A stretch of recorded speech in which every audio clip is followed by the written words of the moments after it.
So the beauty of having a bad race is that you can just sign up to another one and go again. And that's exactly what I'm going to be doing today. I've got the Essex 10,000 metre championship this evening. It's now the morning of the race, but my race isn't till like 7 o'clock, so I've basically got a usual day. I'm going to talk you through how I prepare for the race and how I'm feeling going into it, and ultimately bring you a bit of a race vlog. Just starting the day off with my usual coffee. I've got some new coffee today to try from a company called Darkwoods Coffee, who've done a collaboration with OTE. If you know Callum from our podcast, The Distance Project, he recommended trying this coffee, so that's what I'm going to do this morning, and then have my usual porridge.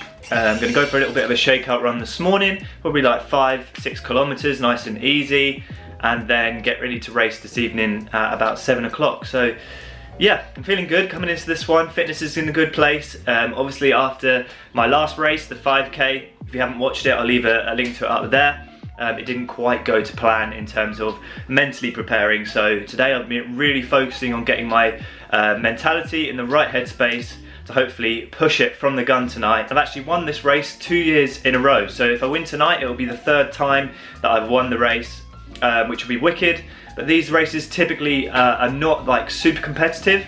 So I personally would love to have all of the best runners in Essex running tonight on the track over the 10,000 metres. But unfortunately, just the way the race calendar fits in for most people and sort of the scale of the event means that not many people actually race this one. So I probably have maybe 2 or 3 people that are running the sort of same time as me. But last year, for example, it ended up just being me running away from the rest of the pack and sort of 25 laps solo. So I'm hoping that's not the case tonight, but it may well be. So I'm getting myself ready to be in the zone, to push myself, to run at that sort of 10k effort for an extended period of time, and to get into the right headspace. There you go, look at that. Doesn't look too shabby.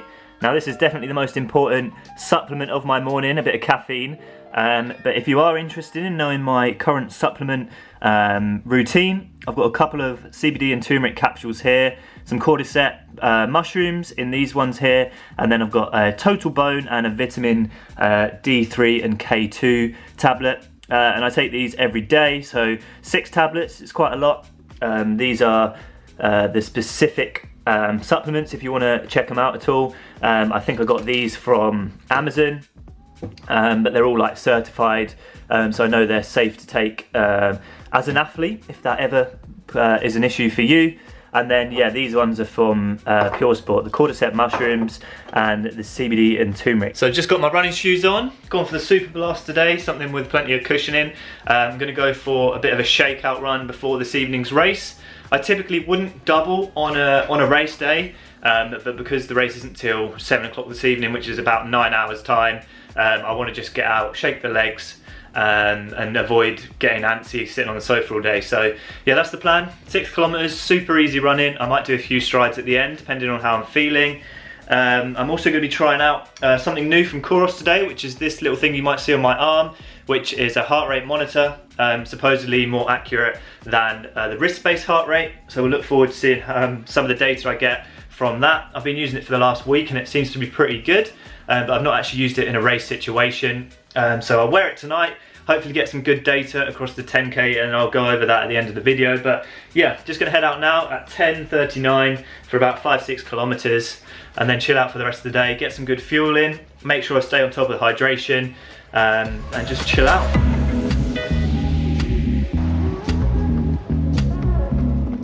So I'm about 2k into the run this morning, feeling pretty good. Yesterday I only ran 6 kilometers just to give my body a bit of a rest. I've been banging out sort of 20-25 kilometers every day for the last couple of weeks, so it was nice just to take yesterday easy, a bit of a mini taper if you like. I still trained pretty hard on Tuesday night, but I haven't done anything of any intensity since then. So the race is on Friday, so I've had sort of Wednesday and Thursday as super easy days. Yesterday took it super chill, just for 6 kilometers, the same route that I'm doing this morning. Legs have got a little bit of pop to them today, which is nice. Sometimes I forget what that feels like, sort of training high mileage, but no, that's a good sign, good confidence boost this morning. But yeah, I was just thinking, like, advice-wise in terms of getting ready to race. He's probably heard this before, but I'm a strong believer of nothing new on race day. So this morning I woke up, had my usual coffee, my usual breakfast. Everything so far has been normal. I haven't changed anything. I typically would go for a run at around 10 o'clock, which is what I'm doing today. Keeping everything the same, no new supplements, no extra breakfast. Everything is the same as usual. So yeah, as long as you keep all the controllables controlled, then I think you're gonna have the best chance of getting to the start line in the best shape possible. Also done a bit of visualization this morning. I don't know if I was going to share this, but I am. I've written on my wrist here, I don't know if you can see, 3:05. Now that's the kilometre splits I want to hit tonight, so I'm already thinking every time I see that K split on my watch, I want it to read around 3:05. So I know that when I'm in the race, even if I'm on my own, that's the pace I want to hit. If I run 3:05s, I'll end up running 31 minutes for the 10k, which is about where I think the top of my limit is at the moment. But yeah, a bit of visualization, a bit of mental prep, focusing in on that sort of 72, 73 seconds per lap pace. Just getting ready to visualize doing it tonight. There we go, just hit the 3k point, which is the turnaround for this run. 3k out, 3k back, making sure I don't do too much or too little. Averaged 4:30 per k at the moment. Just going to keep that steady. On the way back to the house, I might do a few pickups just to get the blood pumping a little bit more, but yeah, just keeping it nice and chilled today. That's the main goal. But yeah, I'm looking forward to it. I really want to win tonight. It's good going into a race with a goal. I think one of the main reasons I didn't do so well at the 5,000 meters is because I didn't really have a set goal of what I wanted. Yes, I wanted to compete, but I knew deep down I wasn't going to be able to win that race. And I think if you go into a race with that mentality, then I think you open yourself up for vulnerability, which is what happened to me. So just keeping things focused today, getting in my lane, know exactly what I need to do, and that's what I'm going to do tonight. 3:05 per k. Simple.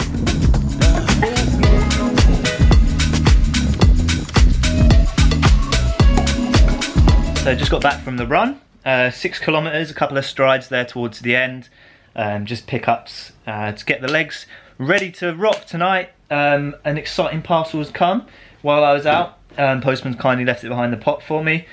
These bad boys, the Nike Ultrafly, which are a trail racing shoe. They've got a carbon fibre plate, ZoomX midsole. These were sent to me from the guys at Pro Direct Running. I'll leave a link down below if you want to go check them out. Looking forward to trying those. Probably not today, given that I've got a race this evening. But yeah, nothing to report really on the morning run. I've just got some electrolytes, so I'm going to make sure I stay on top of hydration. I'm going to have my lunch in about an hour's time. But until then, I'm just going to keep my feet up on the sofa and take it easy. 2 hours later. So just put my contact lenses in, ready for race time. It's now about 2 hours until I need to be down at the track. So decision comes to what shoes I'm going to be wearing tonight.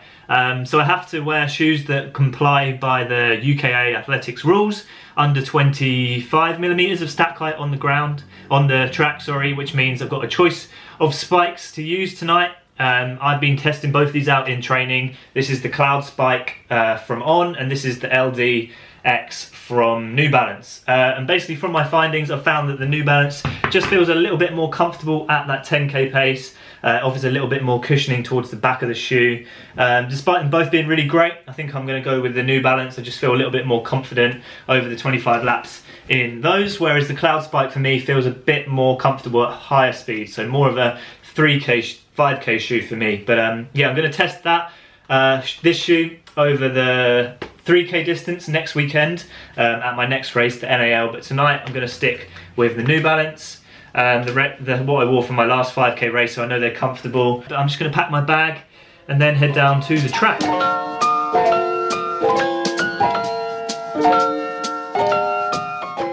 Okay, so we just got onto the track. A little bit of drama to start off the evening. Apparently the track was actually double booked, so we weren't even sure if the race is going to go ahead. But anyway, I've been told it is going to happen, but we're not quite sure what time or if there's 1 or 2 races. But yeah, that's just it's just one of those things. That's how these grassroots athletics meets sometimes are.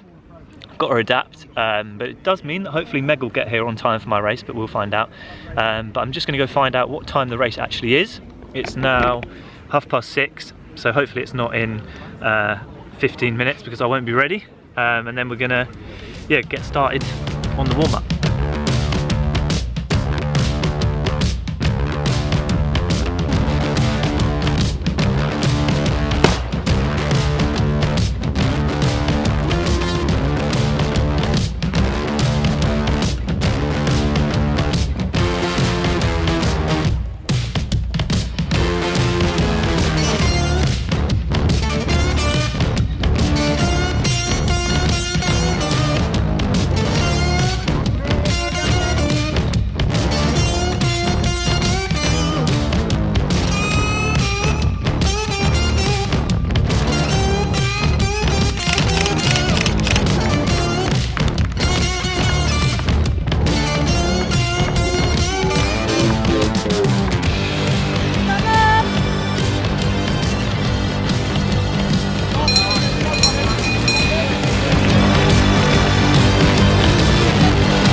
Much better.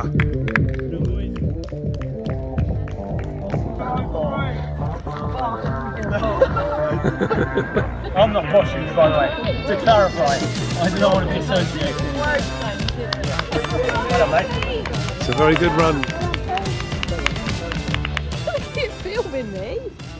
You're the highlight of the vlog. It's my birthday tomorrow. So what was your time on your watch pen? 31:35. Get it? Take that.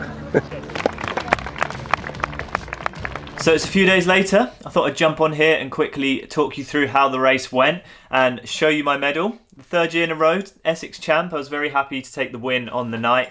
And the way the race planned out, it was pretty much how I predicted. I started at a pretty fast pace with the intention of trying to string out the field. I think we went through the first few kilometres in 3 minutes, 3:05 and then 3:08. So really fast first kilometre, and then I found out that Alex, I'd not raced him before, who's the guy who came second on the night, was going to come with me, and he ended up coming with me for the entire 24 laps. He just sat patiently on my shoulder for the entire race.